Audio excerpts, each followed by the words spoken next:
الله من الشيطان اللعين الرجيم. بسم الله الرحمن الرحيم.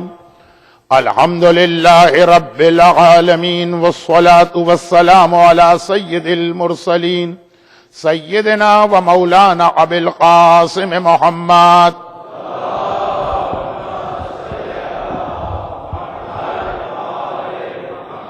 وآله الطيبين الطاهرين، سيما على الإمام المنتظر والحجة الثاني عشر، اللهم عجل له الفرج ولعنة الله على أعدائهم أجمعين. أما بعد، فقد قال الله عز وجل في كتابه المبين: بسم الله الرحمن الرحيم. أمن يجيب المضطر إذا دعاه ويكشف السوء وقال ربنا تقبل منا إنك أنت السميع العليم.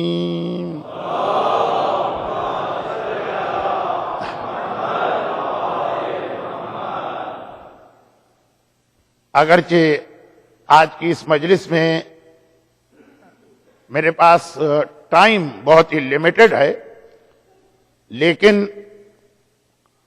پھر بھی میں اس مجلس میں دو ڈیفرنٹ سبجیکٹ یا ٹاپک پہ بات کر رہا ہوں.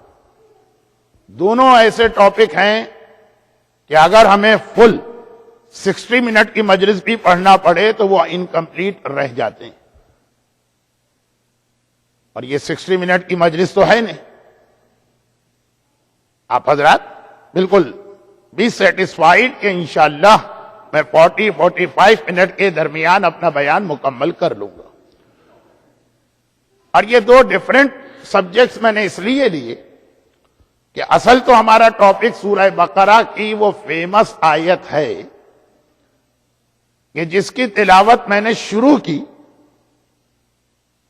تو مجھے کمپلیٹ کرنے کی ضرورت بھی نہیں تھی، مجمع میرے ساتھ ساتھ اس کو ریپیٹ کر رہا تھا.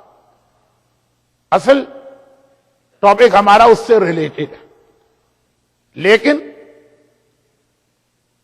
ہمارے انتہائی قابل احترام دو مراجع، آیت اللہ العظمی آغا وحید خراسانی اور آیت اللہ العظمی آغا لطف اللہ صافی گلپائگانی کی، وہ جو ایک اسپیشل ریکویسٹ ہے تمام دنیا کے مومنین اور مومنات سے، اسے بہت ہی شارٹ میں آپ تک پہنچانا تھا. اور شفائے مرض کے لیے جو آیت تلاوت کی جاتی تو یہ یاد دلانا تھا کہ آج کی رات تھرسڈے نائٹ شب جمعہ، اس میں یہ عام زندگی میں بھی، یعنی اگر یہ مراجع کی اسپیشل ریکویسٹ نہ بھی ہوتی تبھی یہ والا ٹاپک ہر مومن اور مومنہ شب جمعہ اس کو یاد کرنا. امن یجیب المضطر اذا دعاہ ویکشف السوء. آیت یہ بھی اتنی فیمس ہے کہ مجھے پڑھنے کی بھی ضرورت نہیں. آیت کا ترجمہ یہ ہے کہ مضطر، پریشان حال، جب اللہ کو پکارتا ہے تو اللہ اس کو وہاں سے ریپلائی بھی آتا ہے اور اس کی پریشانی دور ہو جاتی ہے. ہماری روایتوں میں ہے کہ ایکچولی مضطر ہمارے امام زمانہ اجل اللہ تعالی ظہورہ الشریف، یہ امام زمانہ کے ٹائٹلز میں سے ایک ٹائٹل ہے. تو آیت کے دو میسج ہیں، ایک بہت ہی جرنلائز جس میں سے ہر ایک ہم میں سے جو بھی پریشان حال، جو ہم میں سکھ ہیں، جس کو کوئی بزنس کا پرابلم ہے، جس کو کوئی اولاد کا پرابلم ہے، ہر ایک کے لیے یہ میسج. لیکن خاص یہ آیت زمانے کے امام کے بارے میں بھی. اور کل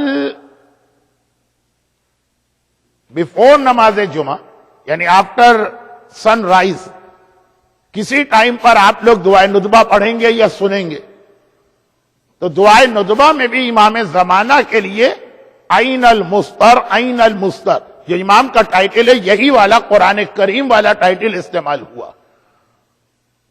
کہ امام بھی بہت پریشان ہے. وائی؟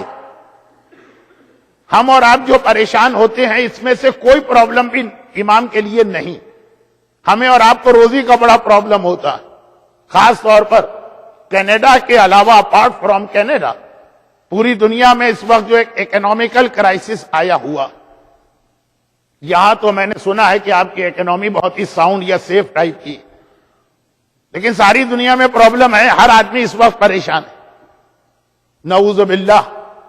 امام کے لیے یہ لفظ بھی استعمال کرنا اچھا نہیں ہے، لیکن ٹائم کم ہے، باتیں بہت ساری ہیں، کوئی ایک لفظ اگر ایسا آ جائے تو اس کو آپ حضرات بھی اگنور کیجئے گا۔ امام زمانہ کے لیے جاب، بزنس، روزی کوئی پرابلم نہیں۔ ہمارے آپ کا پرابلم اپنی اولاد ہوتی ہے اور ہونا چاہیے، امام زمانہ کے لیے یہ کوئی پرابلم نہیں۔ ہمارے آپ کا پرابلم ہیلتھ،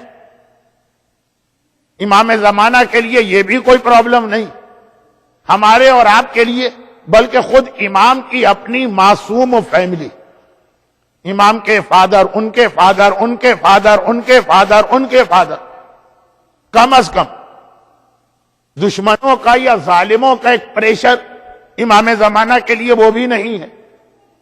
غیبت کا ایک ریزن، امام غائب ہے، امام کا ڈس اپیئرنس، غالباً انگریزی میں اکلٹیشن کہتے ہیں، جو بھی کہتے ہو، امام کا یہ disappearance one of the reason یہ بتایا گیا کہ اللہ ان کو اینیمیز سے پروٹیکٹ کرے۔ تو اب وہ جو ہمارے اور آپ کے نارمل ڈے کے پرابلم ہے، بلکہ بڑے بڑے پرابلم نارمل ڈے کے بھی نہیں، امام کو ان میں سے کوئی فیس نہیں کرنا پڑ رہے ہیں۔ پھر قرآن کریم نے ان کے لیے وہ ورڈ کیوں استعمال کیا جو دعائے ندبہ میں ریپیٹ کر کے یا ہماری زبان پہ آیا یا ہمارے کانوں میں پہنچا، این المستر، این المستر۔ امام وائے اتنے پریشان کیوں ہیں؟ وہ جملہ یہی ہے کہ امام پریشان اپنی وجہ سے نہیں ہے، امام اپنے ماننے والوں، اپنے چاہنے والوں، اپنے محبت کرنے والے، اپنے کلمہ پڑھنے والوں کی جب حالت دیکھ رہے ہیں تو امام بہت پریشان۔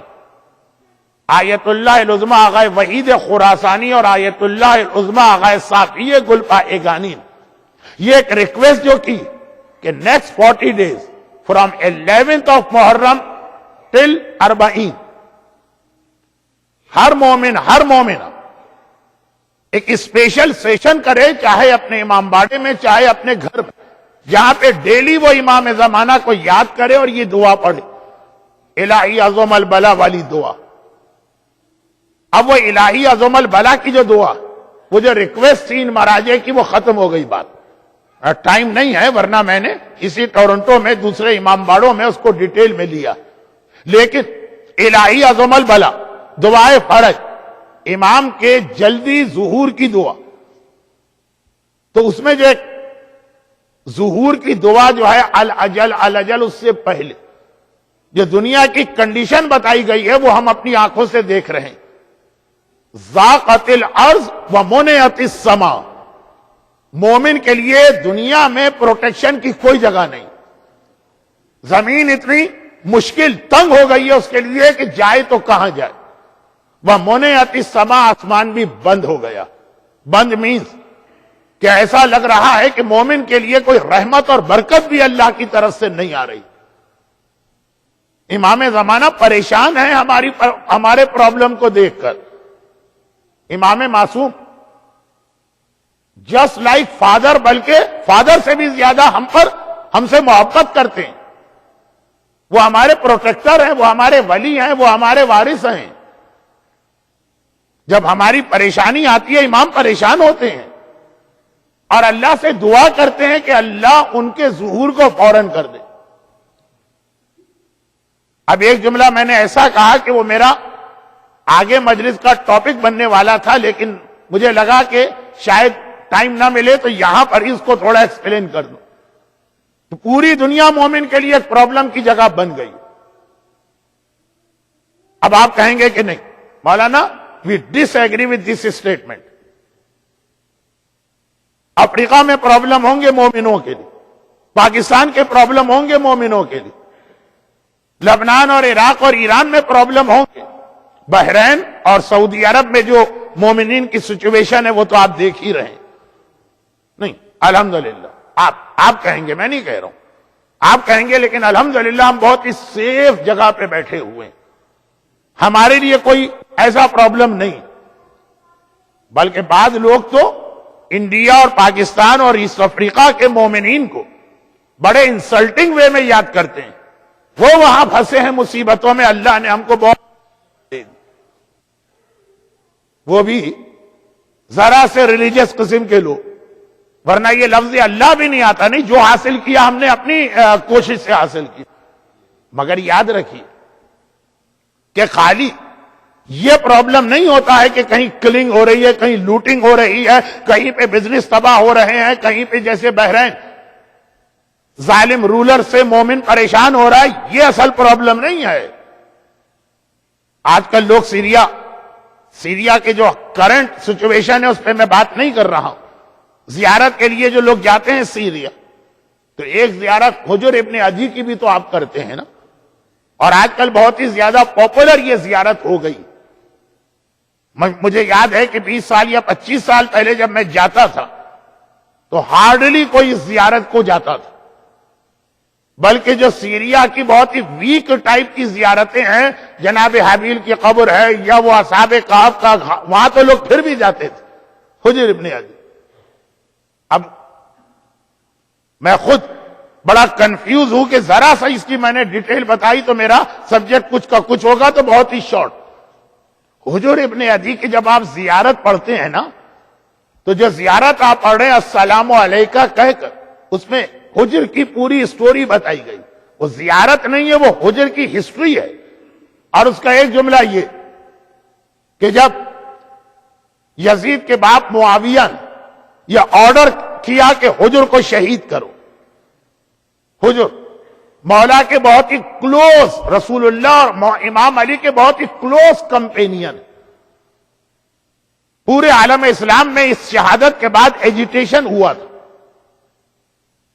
خود معاویہ جو کبھی بھی انڈر پریشر نہیں آیا، اس موقع پر بہت پریشر میں آ گیا تھا، لیکن ڈیٹیل کا میرے پاس ٹائم بھی نہیں۔ اور آپ حضرات بڑے بڑے علماء، خصوصاً حجت الاسلام مولانا سید محمد رضوی صاحب کو اتنا سن رہے ہیں، پوری ایک جنریشن، کہ میں بہت ہی شارٹ میں بات کر رہا ہوں، صرف وہ جملہ وہ جو ایک مومن کبھی کبھار کہہ دیتا، ایسٹ افریقہ کا پرابلم ہے، ارے وہ پاکستان کا ہے، وہ انڈیا کا ہے، وہ بحرین کا ہے، وہاں پہ کلنگ ہوتی ہے، we are very safe and protected, اس کے اگینسٹ میں نہیں۔ اس حکومت نے آپ کو ایک پروٹیکشن دیا، ایک سیفٹی دی ہے، لیکن وہ حکومت نے دی ہے، کچھ آپ کی ڈیوٹی۔ حجر ابن عدی جب معاویہ نے یہ آرڈر جاری کیا کہ امام علی کا یہ کمپینین جو پوری طرح سے امام علی کو فالو کر رہا، یعنی جہاں پہ واجب ہو جاتا ہے وہ امر بالمعروف کرتے ہیں، بھئی معاویہ کا پرابلم یہی تھا کہ حجر ابن عدی امر بالمعروف کرتے ہیں، اور ہر جگہ جہاں پہ واجب ہو جائے۔ ہمارے امر بالمعروف کی دو کیٹیگری، کوئی غریب آدمی گناہ کرے تو پوری کمیونٹی مل کے اس کو امر بالمعروف کرنا شروع کرتی، کوئی ملینر، کوئی بلینر، کوئی بڑا آدمی، کوئی طاقت والا آدمی، وہ اگر کوئی گناہ کرے تو کوئی بولنے کو تیار نہیں۔ حجر ایسا نہیں، اگر ایک عام آدمی کو بھی غلطی کرتے دیکھیں گے تو امر بالمعروف، اور اگر معاویہ کو بھی غلطی کرتے دیکھیں گے تو امر بالمعروف۔ معاویہ پریشان ہو گیا، کہا ان کو شہید کرو۔ ان کے ساتھ ایک گروپ بھی تھا ان کو فالو کرنے والے، انکلوڈنگ ہز سن، لیکن معاویہ نے باقی لوگوں کو آپشن دیا، ان کو آپشن نہیں دیا۔ ان کے لیے تو کہا کہ سیدھا شہید، باقی لوگوں سے کہا کہ اگر تو اپنے بیٹے سے کہا حجر کے کہ اگر اپنے باپ کا طریقہ چھوڑ دو تو ہم تمہیں فری کر دیں گے، ہمارا تمہارا کوئی خاص جھگڑا نہیں۔ باقی لوگوں سے بھی کہا کہ اگر تم حجر کی ٹریڈیشن یا طریقے کو چھوڑ دو گے تمہیں آزاد کیا جائے گا۔ تب حجر نے ایک ریکویسٹ کی تھی کہ پہلے میرے بیٹے کو میرے آنکھوں کے سامنے سے شہید کیا جائے یا قتل کیا جائے، پہلے میرا بیٹا پھر میں۔ یہ ہیومن نیچر کے خلاف، ہیومن نیچر ہم سے پوچھئے، ہم پاکستان سے آئے، ہمیں پتا ہے کہ پاکستان میں جب کلنگ ہوتی، باپ اور بیٹے دونوں کو اگر پکڑ لیا تو باپ کہتا ہے پہلے مجھے قتل کر دو، میں اپنی آنکھوں سے اپنے بیٹے کا لاشا دیکھنے کو تیار نہیں. پہلے تو ریکویسٹ کرے گا مجھے مار دو، میرے بیٹے کو چھوڑ دو، لیکن اگر باپ یہ دیکھے کہ نہیں یہ ظالم ہے ہم دونوں کو شہید کرے گا، پہلے مجھے شہید کرو. حجر کہتے کہ نہیں، پہلے میرے بیٹے کو میری آنکھوں کے سامنے. یہ ہیومن نیچر کے خلاف دو جملے میں پڑھ رہا ہوں، ایک حجر کے واقعے میں، ایک ابو ذر کے واقعے میں جو اس کے فوراً بعد میں پڑھنے والا ہوں. اور پھر حجر ریزن بتا رہے ہیں. ایک باپ اپنے جوان بیٹے کا لاشا دیکھنے کو تیار ہے، بلکہ ریکویسٹ کر رہا ہے، ان کی ول ہے کہ میری وصیت تم سے یہ ہے. اچھا یہ وہ ول وہ والی نہیں جو مرنے کے بعد ہوتی ہے، ایک ریکویسٹ کر رہا ہوں میں. اچھا میں تو یہ خواہش اور یہ لفظ استعمال کرنا چاہتا ہوں، لوگوں نے بہت ڈرا دیا تھا مولانا بہت ہی سمپل اردو بولیے، اس میں بھی جہاں بھی ہو کچھ انگلش ملا دیجئے. غلط انگلش بھی ہم جو ہیں خوشی سے قبول کریں گے، صحیح اردو ہماری سمجھ میں نہیں آتی. تو یہ میرا پرابلم آپ دیکھ رہے ہوں گے. غلط بول رہا ہوں لیکن ایک آدھ لفظ میں بول رہا ہوں. خود جو ریزن بتا رہے ہیں، کہہ رہے ہیں ریزن یہ ہے کہ بیٹے کا مر جانا اور اس کی گردن کٹ جانا یہ پرابلم نہیں ہے، لیکن مجھے ڈر لگ رہا کہ اگر میں پہلے مر گیا اور حاکم شام نے میرے بیٹے کو ایک آفر کی ہوئی ہے کہ چھوڑ دو یہ علی والا راستہ تو ہم تمہیں چھوڑ دیں گے. بیٹا جوان ہے، ابھی اس کے سامنے پوری زندگی ہے، دنیا کے سارے اٹریکشن ہیں. بوڑھے آدمی کا تو ویسے ہی دنیا سے دل ختم ہو چکا ہوتا ہے، جو نہج البلاغہ میں میرے مولا نے کہا کہ کچھ لوگ مجبور ہوتے ہیں اس لیے بڑے متقی بن جاتے ہیں. اب آئی سائٹ اتنی ویک ہو گئی کوئی نامحرم عورت نظر بھی نہیں آئے گی، پتہ بھی نہیں چلے گا یہ عورت جا رہی ہے کہ بکری جا رہی ہے. اب نگاہیں نیچی کر لیتے جی ہم بڑے متقی اور مقدس بن گئے.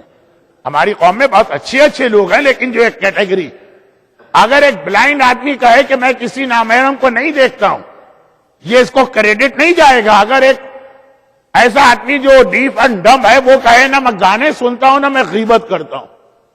خیر اب غیبت تو ای میل کے ذریعے جو ہوتی ہے نا تو وہ تو اندھا آدمی بھی کر لے گا اور گونگا بھی. اکثر میں کہتا ہوں کہ آج کی دنیا بڑی فاسٹ ہو گئی ہے کمیونیکیشن میں. ہم لوگ جاتے ہیں ایئر لائن کے لیے، ای ٹکٹنگ ہوتی ہے، یہ ای ٹکٹ.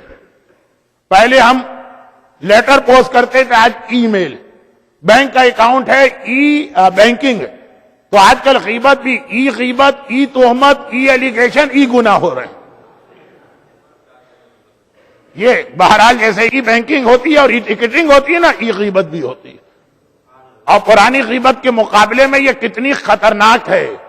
پرانی غیبت ایک وقت میں آپ 10 آدمیوں کو سنائیں گے، یہاں تو آپ نے سی سی میں یا ویسے ہی اصل جگہ پہ پورے گروپ کا نام ڈالا، 500 آدمی، 5000 آدمی، 50,000 آدمی. ٹورنٹو سے لے کے آکلینڈ، نیوزی لینڈ تک دنیا میں غیبت 1 منٹ میں پہنچ گئی. پتہ نہیں کیوں لوگ سمجھتے ہیں کہ اگر انٹرنیٹ کے ذریعے غیبت کی جائے تو وہ غیبت نہیں ہوتی، وہ اسلام کے اندر جو ہے اس کی اجازت. پتہ نہیں کیوں یہ کنسپٹ آ گیا. عام نارمل زندگی میں فیس ٹو فیس جو بات کرتے ہوئے مومن ڈرتا اللہ کی وجہ سے، فیئر آف اللہ. جس وقت ای میل پہ بیٹھتا تو وہ پتہ نہیں کہاں چلا جاتا ہے فیئر. لیکن اتنی ساری باتیں تو ٹائم تو نکلا جا رہا ہو. جو کہہ رہے ہیں کہ میں بوڑھا ہوں، دنیا کے مزے میں نے چکھ لی، نہ بھی چکھتے تو حجر ایک سالڈ ایمان والے. اپنے بیٹے سے میں ڈر رہا ہوں، جوان آدمی، ابھی دنیا کو اس نے صحیح طریقے سے دیکھا بھی نہیں. یہ یوتھ اور ینگسٹر ہیں جو ڈسکو ڈانس مکس گیدرنگ اور اس کو ایک انٹرٹینمنٹ یا زندگی کا ایک مزہ سمجھتے ہیں. اگر میں اس کے سامنے ہوں تو کم از کم میرا رسپیکٹ یہ کرے گا، عقیدہ نہیں چھوڑے گا، ریلیجن نہیں چھوڑے گا. کیونکہ بہرحال آج تو ایسا بھی نہیں ہے، آج تو باپ کے سامنے جو کہہ دیتے. لیکن حجر کہتا ہے کہ اگر میں مر گیا تو مجھے ڈر ہے کہ اس کے پاس کیونکہ آپشن کھلا ہوا، کہیں ایسا نہ ہو کہ اپنی زندگی کی وجہ سے یہ حاکم شام کی بات مان لے. مجھے اپنے بیٹے کی ڈیڈ باڈی دیکھنا خوشی ہے، لیکن اپنے بیٹے کے ایمان میں کمی کو برداشت نہیں کر سکتا ہوں.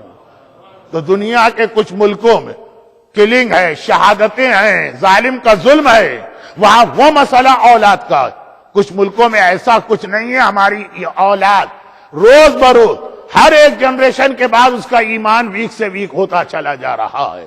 یہ اس سے کم نہیں ہے. وہ شہادت پھر بھی اللہ کے یہاں ریوارڈ تو دلوائے گی، لیکن اگر کسی سیف اور پروٹیکٹڈ جگہ پہ بیٹھیں اور اس پروٹیکشن کا نتیجہ یہ ہے کہ اولاد کا ایمان ویک ہوتا جا رہا ہے، یہ زیادہ بڑا لاس ہے. ذاقت الارض ومنعت السماء. مومن کیا کرے؟ بحرین میں جا کے رہے تو وہاں پہ جوان بیٹے کا لاشا اٹھانا پڑ رہا، اور اگر کسی سیف کنٹری میں جائے تو وہاں جوان بیٹے کا ایمان اس کے سامنے جا رہا. اب ہمارے زمانے کا امام جب ہمارے یہ پرابلم کو دیکھتا تو ہم سے زیادہ زمانے کا امام پریشان ہو جاتے ہیں. ہم سے زیادہ امام زمانہ غمگین ہو جاتے ہیں. امام کی آنکھوں میں آنسو آ جاتے ہیں اپنے شیعوں کے پرابلم دیکھ کر، اور امام اللہ سے ایک دعا کرتے ہیں کہ اے خدا، یہ میرے شیعہ، ان کو ضرورت ہے میری، مجھے جلدی سے ظاہر کر دے تاکہ میں ان کے سارے پرابلم سالو کر کے ان کو ہمیشہ ہمیشہ کا پروٹیکشن دے دوں. کل نماز جمعہ کے خطبے میں ایک حدیث نارملی پڑھی جاتی ہے، واجب تو نہیں.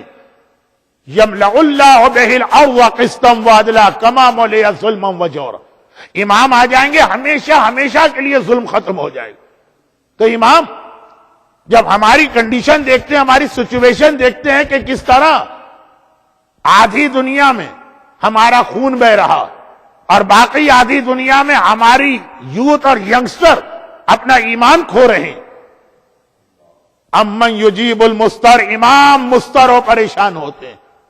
مگر یہ ورڈنگ میری ایز اٹ از ورڈنگ آپ کو حدیث میں نہیں ملے گی. ٹائم کیونکہ کم ہے تو میں بہت ساری حدیثوں کو ملا کے ایک سمری بنا رہا ہوں. لیکن پھر امام اللہ سے دوسری دعا کرتے ہیں کہ اے اللہ میرے ظہور میں ڈیلے کر دے. پہلی دعا تو سمجھ میں آ گئی کہ امام کو جلدی آنا ہے ہمارے اور آپ کے پروٹیکشن کے لیے. یہ دوسری دعا ابو ذر غفاری کا ایک واقعہ ہے. اب میں نارملی یا یوزولی شب جمعہ کو مومنین کو یہ یاد دلاتا ہوں کہ شب جمعہ امام زمانہ کو یاد کرنے کی اسپیشل رات، یعنی پورا ویک آپ کو یاد کرنا. شب جمعہ زیادہ، اور شب جمعہ موت کو یاد کرنے کی رات. موت تو مومن کو ہر وقت یاد ہونی چاہیے، لیکن شب جمعہ جو ہے مومن کو موت زیادہ یاد کرنا چاہیے. یہ موت سے ریلیٹڈ ایک حدیث ہو سکتا ہے کہ میں اس کو اچھے طریقے سے نہیں سمجھا پاؤں، ٹائم کم ہے، اور یہاں پہ میری وہ جو غلط انگلش ہے نا وہ بھی کام نہیں آئے گی. تو جو لوگ سمجھ جائیں گے، باقی لوگوں سے بہرحال میری سنسیئر اپولوجی. ابو ذر رسول خدا کے ڈفرنٹ کمپینین، ان میں وزڈم کے اعتبار سے ابو ذر سب سے ہائی اسٹیٹس. وزڈم، اسلام نالج سے زیادہ وزڈم کا قائل. آج کل آپ کو گوگل کے سرچ انجن میں نالج تو ملے گی، وزڈم نہیں ملے گی. اور سب سے امپورٹنٹ چیز وزڈم. چنانچہ رسول خدا کا مشن کمپلیٹ ہوتا ہے جب مومن وزڈم کی منزل پہ آ جائے. هو الذی بعث فی الامیین رسولا منہم یتلو علیہم آیاتہ ویزکیہم ویعلمہم الکتاب والحکمہ. حکمت مانے وزڈم. تو ابو ذر، اور یہی due to the same reason Abu Zar کی وزڈم، بیفور اسلام ہی ابو ذر اپنے ریلیجن کو چھوڑ چکے تھے جو ان کی قوم کا ریلیجن تھا. یہ کیا نانسنس بات ہے کہ اپنے ہاتھوں سے بت بناتے ہو اور اسی کو سجدہ کرتے ہو اور اسی کو اپنا کریٹر مانتے ہو. کہا یہ میری عقل میں نہیں آتا. ایک عقل وہ ہے جو بت پرست کافر کو اللہ کی طرف لے کے آتی ہے، ابھی پروفٹ ہڈ بھی نہیں آئی. اور ایک عقل وہ ہے جو 12 امامی شیعہ کو اگینسٹ پروفٹ لے جاتی ہے. مولانا حجاب کا ریزن کیا ہے ہماری سمجھ میں نہیں آیا. حجاب کرے نہ کرے، اصل چیز تو اللہ ہماری نیت دیکھتا. داڑھی کا کوئی فائدہ بتائیے تب ہم داڑھی رکھیں. آخر ہمارے بچے انٹرٹینمنٹ کے نام پر یہ میوزک وغیرہ کیوں چھوڑ دیں؟ اللہ کا کیا نقصان ہے اگر ہم کسی ڈسکو میں یا ڈانس میں جاتے ہیں؟ اگر ہماری شادی کے اندر ڈانس ہو رہا ہے تو آخر کیا ہے؟ زندگی انجوائے کرنا چاہیے. یہ ایک مومن کی عقل ہے بات، میں جرنلائز نہیں کر رہا بات کو، جہاں پہ اس کی عقل، اچھا یہ عقل ہے نہیں، وہ سمجھتا ہے کہ میری وزڈم اس کو اگینسٹ شریعت اور اگینسٹ رسول اللہ اور اگینسٹ امام لے کے جاتی، اور ایک وہ کافر اور بت پرست کی عقل تھی کہ وہ اس کے سامنے کوئی دوسرا ریلیجن نہیں، ابھی اسلام نہیں آیا، لیکن کہتا ہے میری عقل کہتی ہے کہ یہ بت کے آگے پیشانی نہیں جھکانا چاہیے۔ تو ابو ذر اپنی عقل کے اعتبار سے، وزڈم کے اعتبار سے رسول خدا کے 120,000 کمپینین میں ٹاپ آف دا لسٹ، اسی لیے رسول نے ان کا ٹائٹل رکھا تھا لقمان و امتی، یہ میری امت کے لقمان۔ خیر، تو بات یہ ہے کہ ابو ذر امر بالمعروف بھی کرتے ہیں، اور ابو ذر کا امر بالمعروف تو بہت فیمس، چنانچہ ابو ذر کو اس وقت کی گورنمنٹ نے شہر سے نکال دیا اور کہا کہ تم یہاں بیٹھ کے پرابلم کریٹ کر رہے ہوگا نا کہ کوئی آپ کے جاننے والوں میں شادی ہو، اگر آپ ذرا سا، اچھا امر بالمعروف کا طریقہ ہوتا ڈنڈا اٹھا کے سر پہ مارنا یا کسی کی توہین کرنا امر بالمعروف نہیں۔ بھئی آپ کسی عالم سے سنیں کہ روزی کے لیے بہترین دعا نماز جعفر تیار، ہے بھی اپنی جگہ صحیح بات۔ اگر آپ کو کبھی جاب کا یا روزی کا پرابلم ہو، نماز جعفر تیار پڑھ کے دیکھیے، یا اللہ کے رسول نے، رسول اللہ نے ایک اسپیشل گفٹ دیا تھا اپنے کزن کو، لیکن ممبر سے خالی اتنا سننے سے آپ نہیں پڑھیں گے نماز جعفر تیار، آپ جا کے علماء سے پوچھیں گے کہ آخر اس کا طریقہ کیا ہے، کیسے پڑھیں نماز جعفر تیار۔ تو جو چیز بھی آپ ممبر سے سنتے ہیں آپ اس کا طریقہ معلوم کرتے ہیں، یا اگر آپ کے پاس مرجع کی کتاب ہے تو اس کتاب میں جا کے آپ چیک کرتے ہیں۔ امر بالمعروف آج کل ہماری قوم میں یہ ٹرم بہت فیمس ہو گئی، جہاں ہماری کسی سے دشمنی ہو اور ہم اس کو پبلک کے اندر اس کی انسلٹ کرنا چاہیں، ساری باتیں سنا دو، کہہ دو میں نے امر بالمعروف کیا۔ اس کا ایک طریقہ ہے، جب وضو کا ایک طریقہ ہے، جب مسجد میں انٹری کا ایک طریقہ اسلام نے بتایا، جب واش روم میں جانے کا ایک طریقہ اسلام نے بتایا، تو امر بالمعروف ایک طریقہ ہے۔ کتنے لوگ وہ ڈیٹیل پڑھتے ہیں مجتہد کی کتاب میں؟ بات کو میں بہت پھیلا نہیں رہا ہوں، جا رہی ہے بات ایک ہی ٹریک پر۔ ابو ذر غفاری امر بالمعروف، اس وقت کی گورنمنٹ نے کہا نکل جاؤ یہاں سے، جنگل میں جا کے بیٹھو، تم یہاں بیٹھ کے پرابلم کریٹ کرتے ہو، تم پرابلم کریٹر ہو۔ یہ لیبل ابو ذر پہ لگایا گیا۔ ابو ذر جنگل میں گئے، ان کا جوان بیٹا زر، یہ شیخ صدوق نے من لا یحضرہ الفقیہ میں پورا واقعہ لکھا، ان کا جوان بیٹا زر، وہ کہنے لگا کہ میں بھی اپنے باپ کے ساتھ جا رہا ہوں۔ گورنمنٹ نے کہا کہ نہیں، تمہارے اوپر کوئی بین اور کوئی ریسٹرکشن نہیں ہے، تم رہو یہاں شہر میں۔ کہا کہ نہیں، میرا بوڑھا باپ ہے، اسے میرے ہیلپ کی ضرورت ہے، میں اس کے ساتھ جاؤں۔ آج لوگ کہتے ہیں کہ دنیا گلوبل ولیج بن گئی۔ بھائی ہم نے پوچھا گلوبل ولیج کسے کہتے ہیں؟ کہا کہ جیسے ایک چھوٹے سے ولیج میں یا ٹاؤن میں ہر آدمی کو دوسرے کے بارے میں ساری خبر ہوتی، کون بیمار ہے، کس کے یہاں ہسبینڈ اینڈ وائف کا جھگڑا ہے۔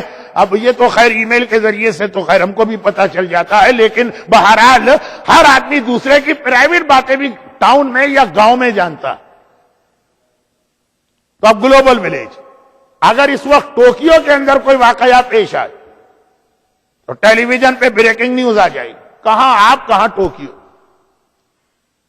اگر اس وقت ساؤتھ افریقہ کے اندر کوئی واقعہ آ جائے تو آپ کے پاس موبائل میں ابھی اطلاع آ جائے گی۔ ایسا لگ رہا ہے کہ یہاں سب لوگوں نے سائلنٹ پہ رکھے ہیں موبائل، اب تک ایک دفعہ بھی رنگ نہیں بجی۔ تو خیر خلاصہ یہ ہے کہ فوراً آپ کے پاس میسج آ جائے گا۔ گلوبل ولیج، دنیا کے کسی ملک میں، کیلیفورنیا میں ایک بلی درخت پہ چڑھ گئی تھی، اتر نہیں رہی تھی، 3 دن تک ٹیلی ویژن اس کی جو رپورٹ دے رہا ہے کیا پرابلم ہے اور بلی کیا ہے، جو کیلیفورنیا کی بلی۔ بحرین کا مومن کو تھوڑی تھا کہ ہزاروں مومن شہید کر دیے گئے، کسی بھی میڈیا میں کوئی خبر نہیں۔ وہ جاپان کے اندر کچھ ویل مچھلیاں جو تھیں وہ آ گئی تھی شور پر اور زمین کے اوپر، اب پورا ملک پریشان۔ Global village. میں یہاں مجلس پڑھ رہا ہوں، کچھ ایسے فیسز نظر آ رہے ہیں کہ پاکستان میں اس وقت وہ رشتہ داروں کو بتا رہے ہوں گے، ایس ایم ایس کھٹکھٹ جا رہے ہوں گے کہ مولانا یہاں پہ یہ پڑھ رہے ہیں، وہی نان سینس باتیں جو کراچی میں پڑھتے تھے ٹورنٹو میں بھی آ کے پڑھ رہے ہیں، انہیں پتہ ہی نہیں کہ ٹورنٹو ہے ٹورنٹو، کراچی نہیں۔ تو خیر اب یہ خلاصہ یہ گلوبل ولیج، مگر کیسی یہ گلوبل ولیج؟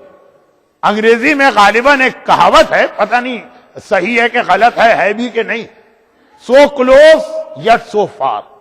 یہ کیا گلوبل ولیج کہ اگر اس وقت کیلیفورنیا کا کوئی واقعہ ہو تو ہمیں پتا، ٹوکیو میں کوئی واقعہ ہو تو ہمیں پتا، کیپ ٹاؤن میں کوئی واقعہ ہو تو ہمیں پتا، ہمارا باپ کس حالت میں یہ ہم کو نہیں معلوم، ہماری ماں اس وقت کتنے پرابلم میں ہم کو نہیں معلوم، ہمارا بھائی جو ہے کیا پرابلم فیس کر رہا ہے وہ ہم کو نہیں معلوم۔ اتنا قریب آ گئی ہے دنیا کے گلوبل ولیج، اور اتنا دور چلی گئی کہ اولاد کو اپنے پیرنٹس کی کوئی فکر نہیں، بھائی کو بھائی کا کوئی خیال نہیں۔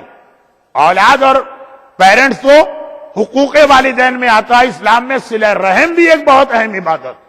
حرم اللہ ریح الجنہ علی ثلاثہ، جنت کی اسمیل بہت خوشبو۔ پاکستان میں اور شاید ایسٹ افریقہ میں بھی جو ہمارے یہاں فلاور ہوتے ہیں نا، یا اس کا شاید پروناؤنسیشن فلاور ہے جو بھی ہو، اس کی اسمیل کتنی اچھی ہوتی۔ یہاں تو میں کسی پارک یا گارڈن میں جاتا ہوں، اتنے پھول نظر آتے ہیں، خوشبو بالکل نہیں ہوتی، پتہ نہیں کہاں چلی گئی خوشبو، لیکن بہرحال جنت کی خوشبو ہے۔ پیغمبر نے فرمایا جہنم میں جو لوگ جائیں گے وہ بھی جنت کی اسمیل تو سونگیں گے، لیکن 3 گناہگاروں پہ اللہ نے جنت بھی حرام کر دی ہے، جنت کی اسمیل بھی حرام کر دی۔ جنت کی اسمیل 70,000 مائل دور بھی پہنچتی ہے۔ اگر ہم جنت سے 70,000 مائل، ان 3 میں سے ایک ہے عاقل والدین و قاطع رحم، جو والدین کا حق ادا نہ کرے، جو رشتہ دار سے تعلقات کو کاٹ کے رکھے، یہ تو جنت کی اسمیل بھی نہیں آئے گی۔ ورنہ تو خیر جنت کے مین گیٹ پہ ایک بورڈ لگا ہوا ہے، جنت کے مین گیٹ پہ۔ دیکھیں ابھی میں انٹر ہو رہا تھا تو پبلک آ چکی تھی، میں ادھر سے آیا، وہاں لکھا تھا انگلش مجلس انٹرنس۔ میں نے رک کے پوچھا مجھے رضا ہے کہ نہیں، میں جا سکتا ہوں کہ نہیں جا سکتا ہوں؟ بورڈ ایسا بتا رہا ہے کہ میں یہاں نہیں جا سکتا۔ کوئی اردو والا یا گجراتی کا بورڈ ہو تو میں جاؤں گا۔ ابھی میں نے پوچھا، پوچھیے ان لوگوں سے، جنت کے مین گیٹ پہ ایک بورڈ لگا ہوا، اور وہ بورڈ یہ ہے کہ عزتی و جلالی، حدیث قدسی اللہ کی ورڈنگ، میری عزت کی قسم اس جنت میں 8 گناہگار نہیں آئیں گے۔ شارب و مدمن و خمر، مسلسل شراب پینے والا، اور قاطع رحم، رشتہ دار سے تعلقات کاٹ کے رکھنے والا۔ جنت پہ بورڈ لگ گیا کہ جنت میں نو انٹریز کے لیے، اور پیغمبر نے کہا جنت کی اسمیل بھی نہیں آئے گی، اور دنیا گلوبل ولیج، بھائی کو بھائی کی خبر نہیں، بہن کو بہن کے بارے میں نہیں پتا، نیکی اور نیس تو بہت دور کی چیز ہو جاتی۔ لیکن ابو ذر کا بیٹا کہنے لگا کہ نہیں، میرا باپ پرابلم میں ہے، میں مدینہ شہر جو اس زمانے میں اتنی دولت اور فیسیلیٹیز تھی کہ آج کا ویسٹ تھا وہ مدینہ، ٹورنٹو، نیو یارک، کہا کہ نہیں، میں اپنے باپ کا ساتھ نہیں چھوڑوں گا چاہے مجھے جنگل میں جا کے رہنا پڑے۔ میں نہیں کہتا کہ شرن یہ واجب ہے، اس کے لیے تو بہت سارے سرکمسٹانسز دیکھنا، لیکن ملے گا کوئی ایسا بیٹا کہ باپ نے کہا بھائی بیٹا ٹورنٹو میں ویدر بہت خراب ہے، یہاں میری کوئی ایکٹیویٹی نہیں، میں واپس جا رہا ہوں ممباسا، میں واپس جا رہا ہوں دارالسلام۔ جو لوگ کسی اور سٹی کے ہیں وہ ناراض نہ ہو، میرے پاس ٹائم نہیں ہے، ورنہ آپ میں سے ایک ایک سٹی کا نام لے لیتا، لیکن ٹائم نہیں ہے، اس لیے بیٹا کہے بابا آپ جا رہے ہیں میں بھی آپ کے ساتھ جاؤں۔ ارے تم پروفیشنل ہو، اتنی اچھی ڈگری لی ہے، اتنا اچھا تمہارا یہاں پہ جاب چل رہا ہے، ہر منٹ کے اعتبار سے اتنے ڈالر جو ہے تم ارن کر رہے ہو، کہا کہ نہیں، میری غیرت برداشت نہیں کرتی کہ میرا بوڑھا باپ زحمت اٹھائے اور میں یہاں آرام سے بیٹھا رہوں۔ میں نہیں کہتا کہ شرن ہر ایک کے لیے واجب ہے، لیکن کچھ کے لیے واجب بھی۔ شریعت کی اتھارٹی ٹورنٹو میں آپ کے سامنے مولانا حجت الاسلام رضوی صاحب قبلہ، میں تو کہہ رہا ہوں کہ بیٹے نے کہا میں باپ کے ساتھ جاؤں گا، چنانچہ گورنمنٹ روکتی رہی کہ تمہارے باپ کو ہم نے شہر سے نکالا ہے، تمہارے لیے کوئی پابندی نہیں، بیٹا چلا گیا۔ اور جنگل میں جا کے بیٹھے، واقعاً وہ جنگل تھا، ڈیزرٹ، وہاں کچھ نہیں ہے. موت، شب جمعہ کچھ موت کی بات بھی ہوتی. موت جو ہے نا، موت یہ کسی لاجک کو نہیں مانتی. ساری لاجک فیل ہو جاتی ہے موت کے سامنے. لاجک کہتی ہے پہلے بوڑھے کو مرنا چاہیے پھر جوان کو. بوڑھے زندہ رہتے ہیں، جوان کو موت آ جاتی ہے. فرسٹ ان فرسٹ آؤٹ ہونا چاہیے، لیکن نہیں، موت نہیں مانتی. موت کہتی ہے کہ ہیلدی آدمی کو زیادہ رہنا چاہیے، سک اور بیمار وہ جلدی مر جائے. بیمار آدمی زیادہ عرصے زندہ رہا، اس کے جوان صحت مند بیٹے اس کے سامنے مر گئے. موت جو ہے نا وہ کوئی رولز اینڈ ریگولیشن کو فالو نہیں کرتی ہے. موت کے بعد کوئی لاجک نہیں ہے، حکم خدا ہے. جس طرح سے خدا چاہے گا موت آئے گی. چنانچہ یہاں اینٹی کلائمیکس ہوا. بیٹا گیا تھا باپ کی ہیلپ کرنے کے لیے، جنگل میں جوان بیٹا مر گئے. باپ کے لیے جوان بیٹے کا لاشا. مصائب میں کہا جاتا ہے کہ مولا حسین نے علی اکبر سے کہا تھا، اکبر تمہارا کوئی جوان بیٹا نہیں ہے، اس لیے تمہیں نہیں پتا کہ باپ پہ کیا گزر رہی. زر مر گئے، زر مر گئے اور ابو ذر اکیلے رہ گئے. اچھا، ہماری کمیونٹی میں بھی، پاکستان ہو کہ ایران ہو کہ لبنان ہو کہ بحرین ہو کہ افریقہ ہو کہ ٹورنٹو، ایسے کیسز ہوتے ہیں کہ بوڑھے باپ کے سامنے بیٹا مر گیا. کتنا صدمہ اور غم ہے، لیکن بس خالی اس کو ایک غم ہوگا، باقی اس کے لیے پرابلم نہیں. لوگ اس کو ایک جگہ بٹھا دیں گے، غسل کچھ اور لوگ دیں گے، کفن کچھ اور لوگ پہنائیں گے، قبر میں کچھ اور لوگ اس کو دفن کریں گے. ایک بہت بڑا ایک صدمہ، ایک غم، ایک شوق، سارو، ایک گریف. لیکن اور کوئی زحمت باپ کو نہیں ہوتی ہے، پوری کمیونٹی ہیلپ کرنے آ جاتی.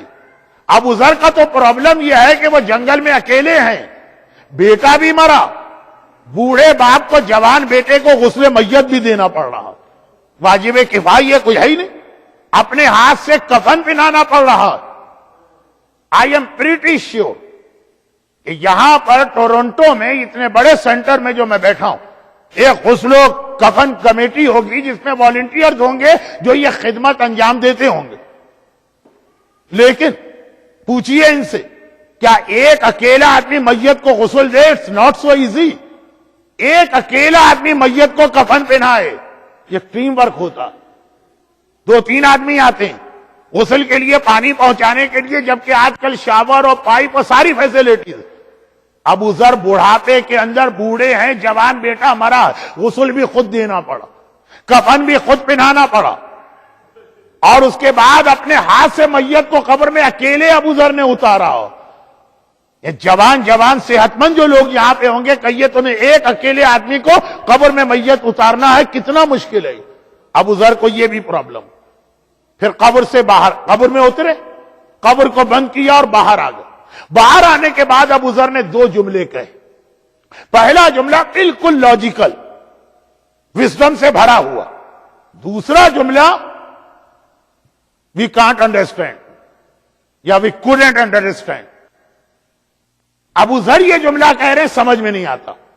پھر ابو ذر نے خود ایکسپلین کیا تو ابو ذر کے واقعے سے یہ پتا چلا زمانے کا امام کیوں ظاہر نہیں ہو رہا. میں اپنے ٹریک پر ہوں، ادھر ادھر نہیں گیا، لیکن شب جمعہ کی وجہ سے کچھ امام کا بھی ذکر ہو گیا اور کچھ موت کا. ابو ذر باہر آ گئے، جوان بیٹے کو قبر میں اتارا. جوان کی ڈیتھ، یہی بہت بڑا غم. پھر اسے اپنے ہاتھ سے غسل دینا، پھر کفن پہنانا، پھر قبر میں اتارنا، قبر بھی خود کھودی.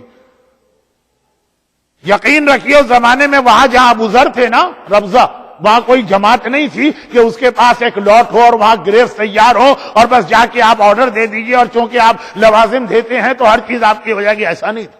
ابو ذر کو قبر بھی خود کھودنا پڑی. باہر آئے، قبر بند کی، قبر پہ ہاتھ رکھ کے 2 جملے. پہلا جملہ سمجھ میں آتا. ابو ذر کہتے ہیں، بیٹا تمہاری موت میرے لیے اتنی بڑی شاکنگ کہ میرا دل چاہتا ہے کہ میں بھی تمہارے ساتھ مر جاؤں. تم تو مر گئے، اب میں زندہ رہ کے کیا کروں گا. گرچہ ابو ذر کا کوئی میچ ہی نہیں ہے آقا حسین سے. حسین ہے، لیکن علی اکبر کے لاشے پر حسین نے بھی کہا یا بنی علی الدنیا بعد کل، اے بیٹا تیرے مرنے کے بعد دنیا مٹی ہو، اس دنیا میں بچا کیا اس دنیا میں۔ ابو ذر کا جملہ سمجھ میں آتا ہے بوڑھے باپ کی فیلنگ، بوڑھے باپ کی فیلنگ، بیٹا میرا دل چاہتا ہے میں بھی تیرے ساتھ مر جاؤں، لیکن جب میں قبر میں اترا اور قبر سے باہر آیا، اب یہ ورڈنگ میری ہے، دیکھیں ورڈنگ میں پہلے سے بتا دوں، لیکن بالکل جو ابو ذر نے کہا اسی کو میں انٹرپریٹ کر رہا ہوں۔ ابو ذر کہتے ہیں لیکن بٹ آئی تھینک گاڈ، میں نے کہا اللہ کا شکر ہے کہ میں زندہ رہا۔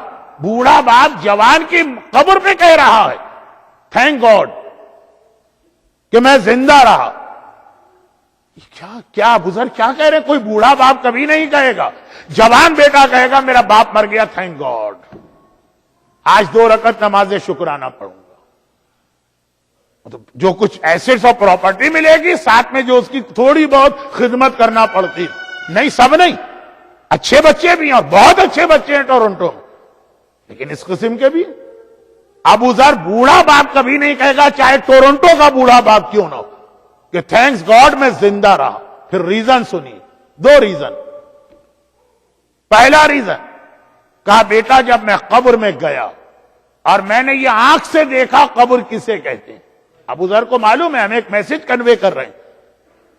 جب میں قبر میں گیا، یہاں بیٹھ کے موت کا سننا آسان ہے، جا کے قبر میں رات کے اندھیرے میں لیٹیے، 1 رات وہاں گزاریے تو پتا چلے گا کہ موت کسے کہتے ہیں۔ یہ بڑے بڑے مکان، یہاں پہ ملین کی پراپرٹی جو اسلام میں حرام نہیں ہے، لیکن اس کا اینڈ کیا؟ مولا نے بھی کہا ایک نجس قطرے سے آدمی اسٹارٹ لیتا ہے اور ایک نجاست پہ جا کے ختم کرتا، اگر غسل نہ دیں تو میت بھی نجس ہوتی ہے۔ خیر، تو ابو ذر کہہ رہے ہیں میں پتا چلا قبر کیا، میں نے سوچا یہ اللہ کی ایک بلیسنگ ہے میرے اوپر کہ اللہ نے مجھے ایک اور لائف دی ہے، تیرے ساتھ نہیں مرا تاکہ میں اپنی قبر کے لیے پریپریشن کروں۔ اگر میں تیرے ساتھ مر جاتا تو قبر کی پریپریشن کیسے ہوتی؟ لیکن یہ آج کا چونکہ اصل ٹاپک نہیں ہے تو میں اس کو زیادہ ایمفیسائز نہیں کر رہا ہوں، ورنہ اس پر میں آدھے گھنٹہ پڑھ جاؤں، لیکن نہیں، اگلا جملہ اور اے بیٹا یہ سمجھیے امام زمانہ کہتے ہیں جب ہمارے پرابلم دیکھتے ہیں یجیب المستر تو امام دعا کرتے ہوں گے کہ اے اللہ مجھے فوراً ظاہر کر دے میرا ظہور، لیکن پھر یہ جملہ کہتے ہوں گے جب ہماری کنڈیشن دیکھتے ہوں گے دنیا میں۔ کیا؟ ابو ذر کہتے بیٹا میں نے سوچا اگر میں تیرے ساتھ مر جاتا، تو مر گیا، میں تیرے ساتھ مرتا، تجھے کیا بینیفٹ ملتا؟ ایک آدمی مر گیا نا، اس کے ساتھ 500 آدمی مر جائیں، مرنے والے کو کیا فائدہ ہوا؟ 2000 آدمی مر جائیں، مرنے والے کو کیا بینیفٹ ملا؟ اگر میں تیرے ساتھ مر جاتا تجھے کیا بینیفٹ ملتا؟ لیکن اگر میں تیرے بعد زندہ رہا تو میں تجھے بینیفٹ دے سکتا ہوں، قضا نمازیں پڑھی جا سکتی ہیں، قضا روزے رکھے جا سکتے ہیں، قرآن پڑھا جا سکتا ہے، چیریٹی کی جا سکتی ہے۔ آئی ایم پریٹی شور، دیکھیں مجھے کوئی ڈیٹیل نہیں پتا، لیکن اتنا بڑا پروجیکٹ اس وقت ہو گیا، اس میں کتنے لوگوں نے اپنے مرحومین کو یاد کر کے مرحومین کے نام پہ کوئی شیئر ڈالا ہوگا، یہ پہنچ رہا ہوگا اس کے قبر، یہ مرنے والے کو یہ بینیفٹ مل رہا، اور یہ آدمی جس نے اپنے مرحوم کے نام پہ یہاں کوئی شیئر ڈالا اگر یہ اسی وقت مر جاتا تو مرنے والے کو کیا فائدہ ہوتا؟ ابو ذر کہہ رہے ہیں کہ تمہارے بعد جو مجھے لائف ملی اس میں میں تمہیں فائدہ دے سکتا ہوں، اس لیے میں نے کہا تھینکس گاڈ، بیٹے کے بعد بھی مجھے زندگی ملی۔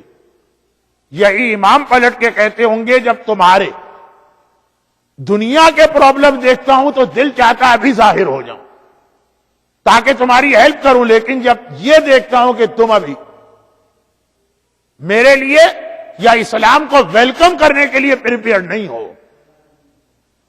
ان پریپریشن ہے تمہاری، انکمپلیٹ پریپریشن، اگر میں ابھی آ گیا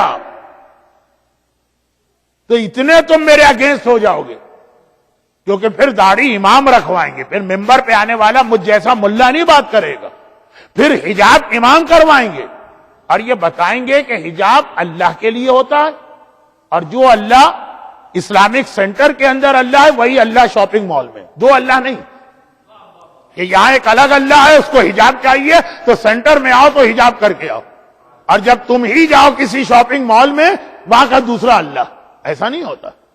دیکھیں کنٹریز کے لا کا یہی ہے نا کہ آپ اس ملک میں رہیں گے یہاں کے لا کو فالو کریں گے، دوسرے ملک میں جائیں گے وہاں رولر کوئی اور ہے وہاں کے لا کو فالو کریں گے. آپ یہاں رائٹ ہینڈ ڈرائیو کرتے ہوں گے وہاں لیفٹ ہینڈ ڈرائیو کریں گے. اب جو میں مثال دے رہا ہوں یہ اونلی فار جوک ہے، اس کو سیریس نہ لیجیے. یہاں آپ بچے کو ٹچ نہیں کر سکتے، پاکستان انڈیا میں جتنا چاہے مارے، وہ پنچنگ بیگ ہے آپ کے لیے. لیکن اس کے لیے یہ ہے کہ دوسرے آپ کو سسٹم میں جانا، تو دو اللہ تو ہے نہیں. یہ امام کہیں گے، یہ ڈسکو اور ڈانس کو امام حرام کریں گے. تو اب امام کو پتا ہے کہ مجھے پہلی اپوزیشن اپنے ماننے والوں سے ملے گی. سب سے پہلے تو امام مکے میں آئیں گے، جہاد شروع کریں گے. ابھی آئیں گے نہیں دوسرے مکے میں، فوراً آپ یقین رکھیے ای میل پر یہ خبر سرکولیٹ کرے گی، امام پہ 10 ایلیگیشن لگیں گے. وہ پورے جتنے بھی دنیا بھر میں گروپ ہیں سب کو خبر مل جائے گی یہ امام نہیں ہے. ابھی امام آئے بھی نہیں، ابھی نہیں یہاں آ کے انہوں نے کوئی بات کہی بھی نہیں.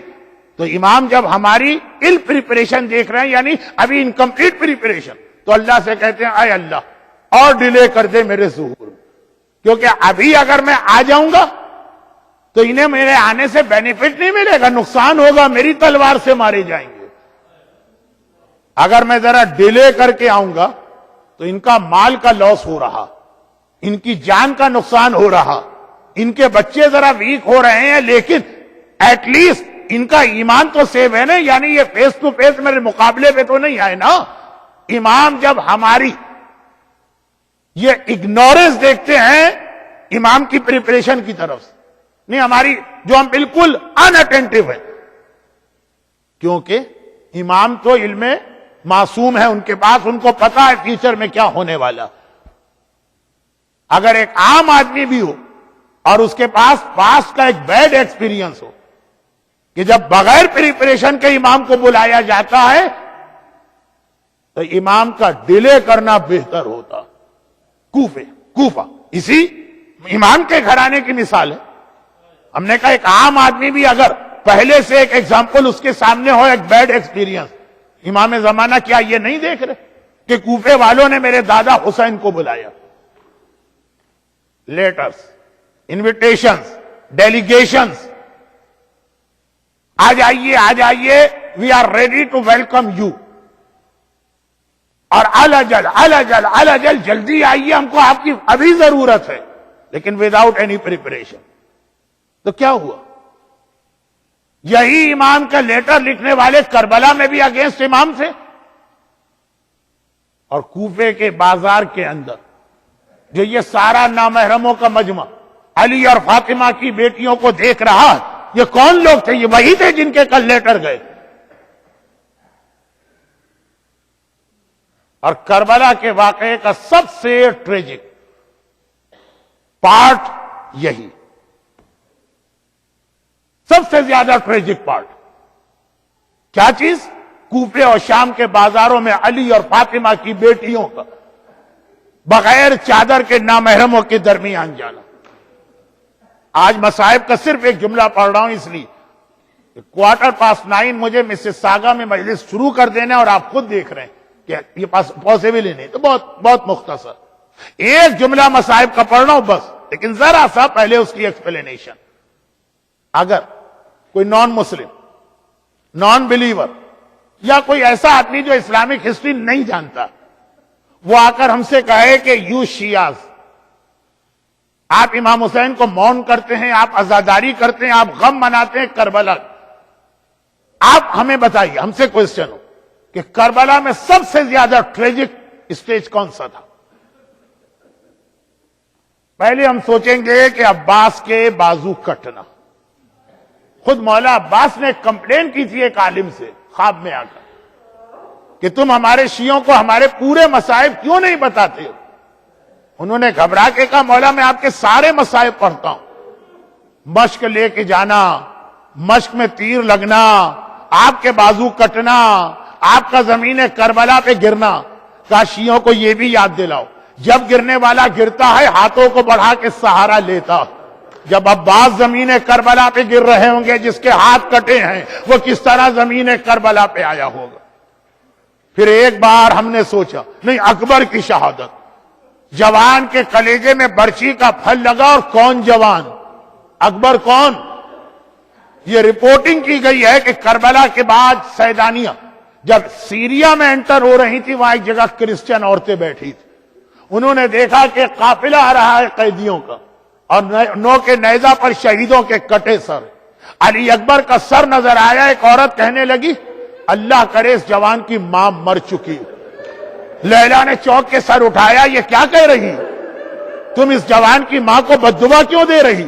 اس نے گھبرا کے کہا بددعا نہیں دے رہی، ہمارا اس جوان سے کوئی ریلیشن نہیں ہے، ہم سے 18 سال کے جوان کا کٹا سر نہیں دیکھا جا رہا، ہائے اگر ماں زندہ ہوگی تو کس دل سے اپنے لال کو دیکھا ہوگا۔ ہم نے کہا یہ کربلا کی سب سے بڑی مصیبت، لیکن ہمارے سامنے حسن کا لال شہزادہ قاسم آ گیا، 13 سال کا شہید، جس کے اوپر اس طرح گھوڑے دوڑے تھے کہ لاشا جسم ڈیڈ باڈی پامال ہوئی۔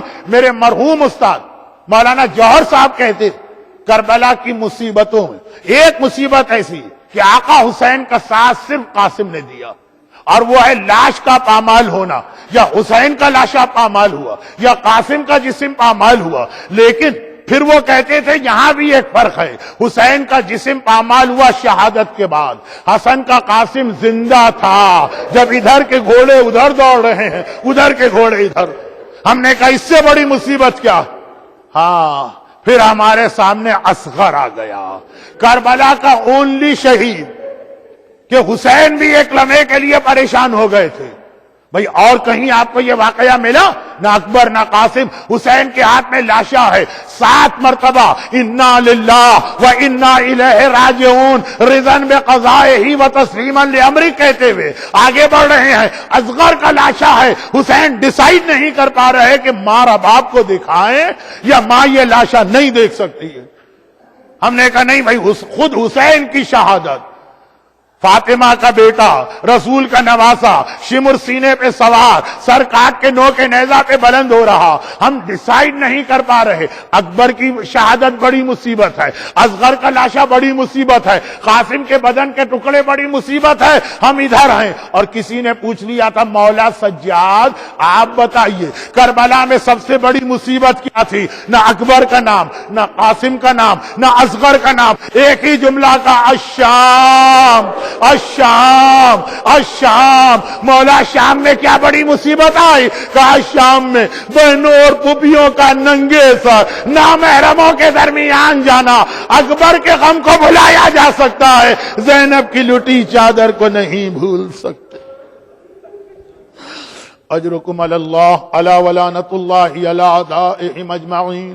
پروردگارہ ان مسائل اہل بیت اور سید الساجدین کی اس فریاد الشام الشام الشام کا واسطہ جتنے مومنین اور مومنات آج کی مجلس میں ہیں، بانیان مجلس بلکہ دنیا بھر کے مومنین کو ہر آفت و پریشانی سے محفوظ فرما۔ خداوندہ غم حسین اور غم اہل بیت کے علاوہ ہمیں دنیا اور آخرت کا کوئی غم اور پریشانی نہ ہو۔ خداوندہ صف عزا پر بیٹھ کر آنسو بہانے والوں کے اس گریے کا واسطہ ان کی تمام حاجتوں کو ابھی قبول فرما دے۔ خاص طور پہ ہمارے مرحومین کی مغفرت فرما، بیماروں کو شفاء کاملہ عطا فرما، جنہیں اولاد کا کوئی پرابلم ہے ان کی اولاد کی پریشانیاں دور فرما۔ خداوندہ جنہیں روزی اور رزق کا کوئی مسئلہ ہے ان کی یہ پریشانی دور فرما۔ خداوندہ ہم سب کو سیرت اہل بیت پہ چلنے کی توفیق عطا فرما، اور ان مظالم کے انتقام کے لیے اپنی آخری حجت امام زمانہ کے ظہور میں تعجیل فرما۔ ربنا تقبل منا انك انت السميع العليم۔